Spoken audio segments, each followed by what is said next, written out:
बिस्मिल्लाहिर्रहमानिर्रहीम। अस्सलाम वालेकुम क्लास। जी क्लास, तो हमने चैप्टर नंबर 2 स्टार्ट किया था लास्ट क्लास में, प्रेजेंटेशन ऑफ डेटा। डेटा को प्रेजेंट किस तरह करते हैं, डेटा एरे के ज़रिए और दी फ्रीक्वेंसी एरे के ज़रिए फ्रीक्वेंसी डिस्ट्रीब्यूशन सिंपल किस तरह बनता है, ये हम लास्ट क्लास में सीख चुके थे।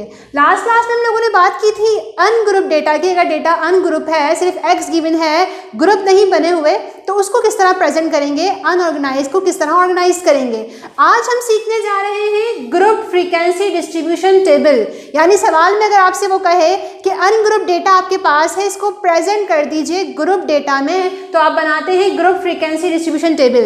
यानी अनग्रुप डेटा को किस तरह ग्रुप डेटा में कन्वर्ट करते हैं, आज हम वो सीखने जा रहे हैं। चैप्टर नंबर 2 का lecture number 2, group frequency distribution table. Table होता क्या है, ये जरा डेफिनेशन लिखी हुई है मैंने यहाँ पर।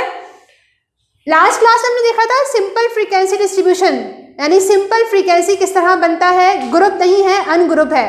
तो उसके हवाले से मैंने यहाँ पर लिखा हुआ है कि अगर हम सिर्फ फ्रीक्वेंसी डिस्ट्रीब्यूशन टेबल बनाते हैं तो उससे इतनी अच्छी अरेंजमेंट नहीं आ पाती है। बाज़ दफ़ा ऐसा होता है कि वो आपसे कहता है ग्रुप फॉर्म में फ्रीक्वेंसी डिस्ट्रीब्यूशन टेबल बनाकर दिखाएं, तो हम ग्रुप फ्रीक्वेंसी डिस्ट्रीब्यूशन टेबल में करते क्या हैं, अनग्रुप को ग्रुप में कन्वर्ट कर रहे होते हैं। यहाँ मैंने ये लिखा हुआ है, to get a still better picture of the structure of frequency distribution.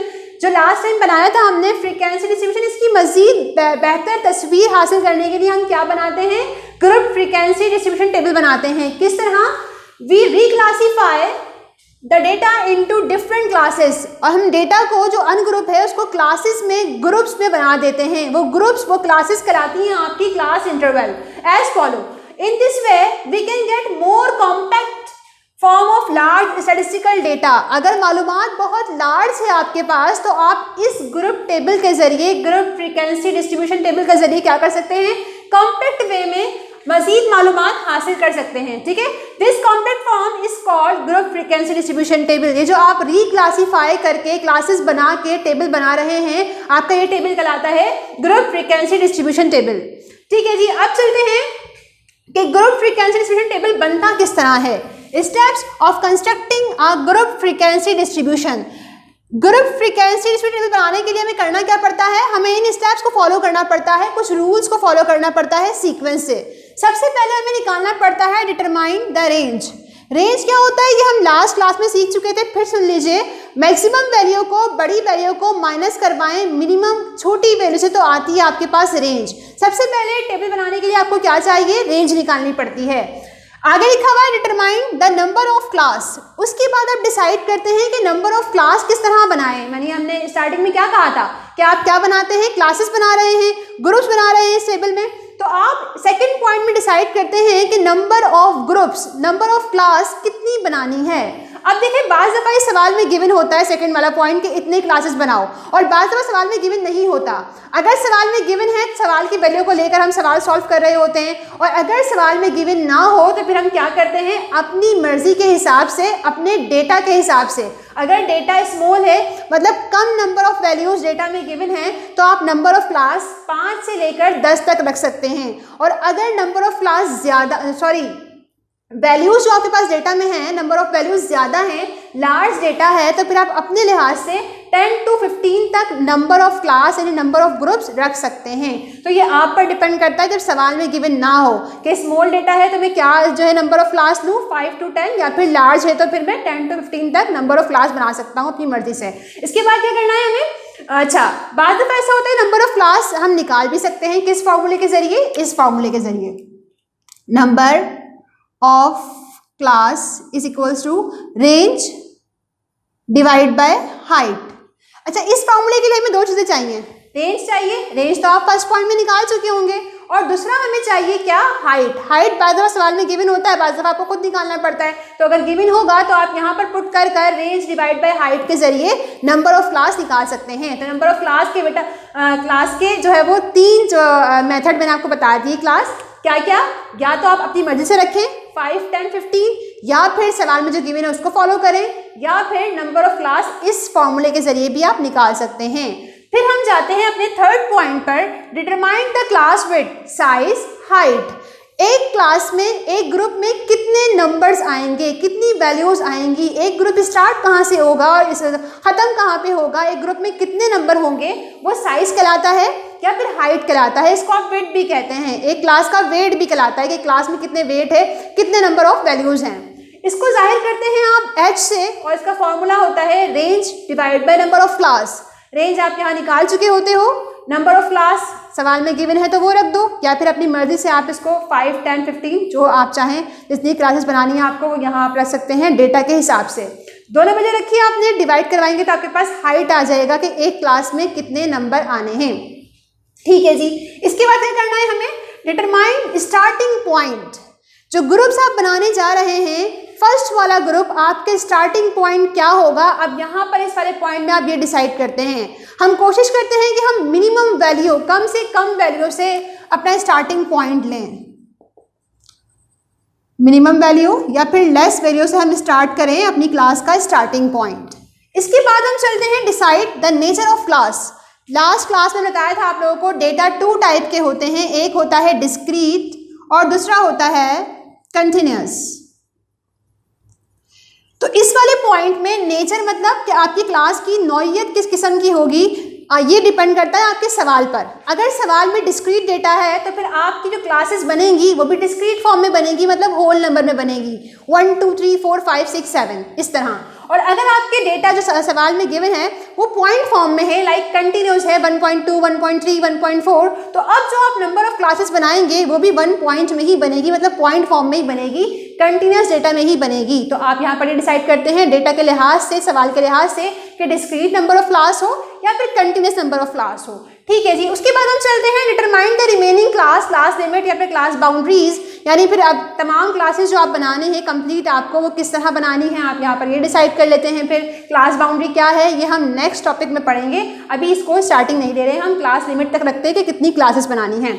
उसके बाद हम चलते हैं लास्ट पॉइंट पर, हमारे 7 पॉइंट पर, डिस्ट्रीब्यूट द डेटा। इसके बाद आप टेली शीट बनाते हैं। टेली शीट क्या होती है, अभी हम प्रैक्टिकली इसको सॉल्व भी करेंगे। और फिर फ्रीक्वेंसी कॉलम बनता है। फ्रीक्वेंसी तो आप जानते हैं, कौन से नंबर कितनी बार रिपीट हुआ ये आपकी फ्रीक्वेंसी कहलाती है। ठीक है जी। और फिर फ्रीक्वेंसी कॉलम आप रेडी करते हो इस पूरे कंप्लीट टेबल को कंप्लीट करने के लिए, क्योंकि है ही क्या, ये क्या है, ग्रुप फ्रीक्वेंसी डिस्ट्रीब्यूशन। यहाँ तक हमने ग्रुप बना लिए, इसके बाद हमें फ्रीक्वेंसी का कॉलम बनाना है। ठीक है जी। अब जो बातें मैंने आपसे यहाँ पर कही, इसको हम इम्प्लीमेंट करने जा रहे हैं, समझने जा रहे हैं सवाल के जरिए, एग्जाम्पल के जरिए।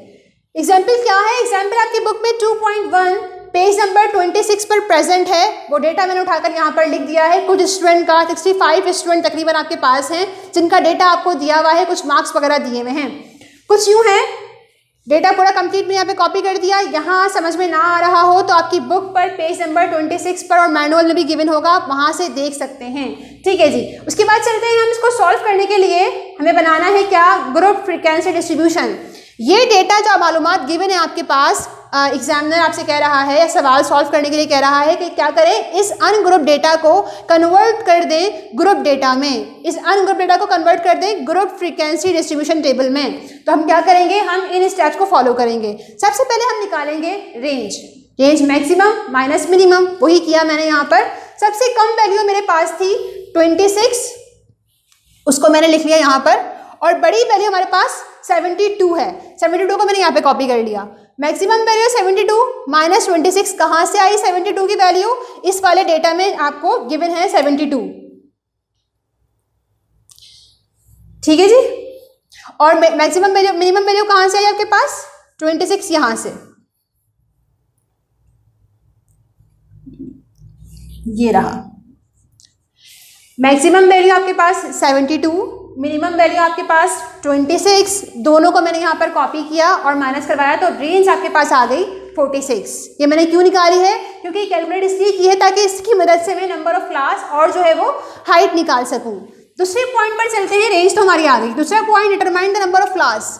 नंबर ऑफ क्लास कितनी बनानी है, कितने ग्रुप्स बनाने हैं। अच्छा, इस सवाल में बुक के अंदर आपको नंबर ऑफ क्लास गिवन नहीं थी, तो अब हमें यहाँ पर डिसाइड करना है अपने लिहाज से, या तो हम 5, 10, 15 में से कुछ रखें, या फिर हम सॉल्व करें क्या, इस फॉर्मूले के जरिए। तो इस फॉर्मूले के जरिए मैं नंबर ऑफ क्लास निकाल सकती हूँ। कैसे, रेंज मैंने निकाल लिया 46। अच्छा, हाइट आपके इस वाले सवाल में गिवन है, कह रहा है हाइट ले लीजिए 5, हाइट आपको निकाल कर दे दी उसने। तो हाइट मैंने यहाँ पर पुट की, यहाँ सॉल्व कर लेते हैं इसको। नंबर ऑफ क्लास के लिए यहाँ सॉल्व करने जा रहे हैं हम। रेंज हमारे पास 46 है, डिवाइड बाय 5, तो यह आपका आंसर आ जाएगा 9.2, यानी ये सिर्फ 9 ही कंसीडर करेंगे हम। नंबर ऑफ क्लास, कितनी क्लासें बनेंगी हमारे पास? 9 क्लासेस बनेंगी, ठीक है। ये मैंने यहाँ पर भी लिखा हुआ था 46 डिवाइड बाय 5, 46 डिवाइड बाय 5 तो 9.2, 9 नंबर ऑफ क्लास आ गई, ठीक है जी। यही हमने यहाँ पर किया, एक कॉलम ड्रॉ कर लेंगे नंबर ऑफ क्लास का, 1 2 3 4 5 6 7 8 9 10, 1 2 3 4 5 6 7 8 9 10, ठीक है जी। अब चलते हैं आगे। अच्छा, यहाँ पर आप 9.2 है तो आप इक्विवेलेंट ले सकते हैं इसको 10 के भी, बाज़ दफ़ा 9 क्लासेस भी आती है, बाज़ दफ़ा 10 भी आ सकती हैं, ठीक है जी। अब चलते हैं आगे। इसको सॉल्व करने के लिए हमें क्या करना है? ग्रुप्स बनाने हैं। हमने 2 पॉइंट कर लिए थे, रेंज निकाल लिए, नंबर ऑफ क्लास निकाल लिया है। अब हमें साइज ऑफ क्लास सवाल में गिवन था, एच कितना दिया हुआ है? 5 दिया हुआ है, तो हमें ये कैलकुलेट करने की ज़रूरत नहीं है। अब इसके बाद आगे वाले पॉइंट पे चलते हैं, फोर्थ वाले पे। फोर्थ कह रहा है स्टार्टिंग पॉइंट। स्टार्टिंग पॉइंट मैंने कहा था मिनिमम वैल्यू से स्टार्ट करेंगे आप, कम से कम वैल्यू से। यहाँ पर आपके पास डेटा में 26 मिनिमम वैल्यू थी, लेकिन मैंने होल वैल्यू से, राउंड वैल्यू से स्टार्ट किया है, 25 से स्टार्ट किया है। आप चाहें 26 से भी स्टार्ट कर सकते हैं, लेकिन 25 से कैलकुलेट करना आसान रहेगा, ठीक है जी। तो इसलिए 25 से मैंने स्टार्ट किया। अब मुझे एक क्लास में कितने नंबर लेने? 5। हाइट क्या है? 5, तो मैंने वही किया 25 26 27 28 29, 5 का डिफरेंस। 25 से क्लास स्टार्ट हुई और कहाँ तक जाएंगे हम? 29 तक, 5 नंबर आ गए इसमें। दूसरी क्लास स्टार्ट होगी इस नंबर के बाद वाले नंबर से। 30 से स्टार्ट हुआ, माइनस ही है 32, 30 31 32, 30 भी काउंट होगा, 31 32 33 34, तो ये 5 मार्क्स के हो गए। फिर अगली स्टार्ट हुई क्लास 35 से, 35 36 37 38 39 तक चले गए। इस तरह हम जो है वो हर अगले नंबर से स्टार्ट करते हुए जाएंगे और 5 का डिफरेंस ले लेंगे, तो हमारे पास ये क्लासेस जो है हमारे पास रेडी हो जाएंगी, ठीक है जी। मैक्सिमम वैल्यू हमारे पास क्या थी? 72, तो हम देखें 74 तक गए हैं, क्लियर है। अब बनानी है हमें क्या आगे, इसी को फॉलो करेंगे अपने पॉइंट्स को। स्टार्टिंग पॉइंट भी ले लिया। अच्छा, नेचर देख लिया हमने, ये डेटा हमारे पास डिस्क्रीट डेटा था, तो हमने क्या किया? डिस्क्रीट फॉर्म में ही क्लास इंटरवल बनाई है। इसके बाद हमने क्या कहा? रिमेनिंग क्लास बना ले। तो मतलब जो सिखाया अभी मैंने आपको क्लासेस बनाना, रिमेनिंग किस तरह बनती है स्टार्टिंग पॉइंट के बाद, हर अगली क्लास को अगले नंबर से स्टार्ट किया और 5 का हम डिफरेंस लेते गए। उसके बाद हमने जो है क्या किया? डेटा में टेली शीट बनानी है और फ्रीक्वेंसी कॉलम बनाना है। अच्छा, ये देख लीजिए टेली शीट क्या होती है। टेली शीट में हम लाइन ड्रॉ कर रहे होते हैं, यानी ये जो ग्रुप हमारे पास है 25 से 29 तक, इसमें इस डेटा के अंदर कितने नंबर आ रहे हैं, ठीक है जी। 25 से 29 तक कितने नंबर आ रहे हैं, जरा उसको हम देख लेते हैं। देखिए, मैंने पहले से ऑलरेडी ग्रीन जो है वो सर्कल करके रखा हुआ है ताकि आपको समझाने में आसानी रहे। 25 से 29 तक 1 2 3 4 5 6 7, ठीक है जी। 7 नंबर मेरे पास आ रहे हैं, तब मैं क्या करूंगी? टेली शीट में 1 2 3 4 लाइन इस तरह ड्रॉ करते हैं, 5वीं लाइन को बंच की फॉर्म देते हैं ताकि हमें कैलकुलेट करना आसान रहे। तो ये 5 हो गया, 5 6 7 मैंने वहां पर नंबर के फॉर्म में लिख दिया, फ्रीक्वेंसी की फॉर्म में लिख दिया। अगला 30 से 34 तक यहाँ फिर देखेंगे। देखिए, मैंने ब्लू जो है वो साइकिल बना के रखा हुआ है 30 से 34 तक, ठीक है जी। देख लेते हैं 1 2, दूसरी लाइन में 3 4 5 6 7 8 9 10 आ रहे हैं मेरे पास। वहाँ देखिए फ्रीक्वेंसी 10 लिख दी मैंने, और यहाँ पर मैं इस तरह 10 लाइन्स ड्रॉ कर दूंगी। 1 2 3 4, 5वीं लाइन इस पर, 1 2 3 4 5 लाइन इस पर। तो ये बंच बनाने से हमें काउंटिंग में आसानी रहती है, ठीक है जी। 35 से 39 तक फिर देखें मैंने यहाँ पर जो है वो 34 ब्लू हो गया, रेड हो गया, रेड वाला देख लेते हैं, ठीक है। 35 से 39 तक रेड सर्कल बनाकर मैंने रखा हुआ है 1 2 3 4 5 6, 7, 8, 9, 10, 11, 12, 13, 13 पॉइंट्स मेरे पास आ रहे हैं। 13 यहाँ पर लिखा हुआ है मैंने, और 13 की लाइंस मैंने यहाँ पर ड्रॉ कर ली। 5, 5 और 3 लाइन ऐसे, ठीक है। ये इसका है नंबर, ये इसका और ये इसका। इस तरह हर अगली क्लास आप देखते जाएंगे। इसमें से देखें ब्लैक से मैं सर्कल लगा रखे हैं, ब्लैक में सर्कल जो है वो अगली क्लास के हैं। देख लेते हैं इसको भी एक बार, बाकी रिमेनिंग क्लास खुद जो है बनानी है आपको। 40 से 44 तक 1, 2, 3, 4, 5, 6, 7,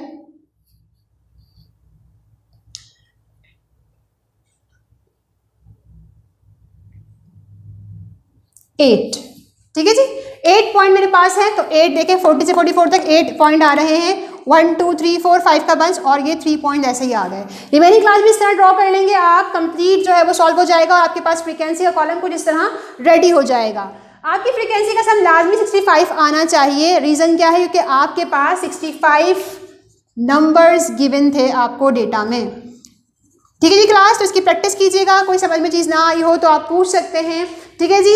फिर से अगली क्लास में इसी को कंटिन्यू करेंगे, इसी के साथ फ्रीक्वेंसी टेबल के साथ हाजिर होंगे। कुछ नई टर्म्स हैं जो समझानी है आपको। तब तक के लिए अल्लाह हाफ़िज़।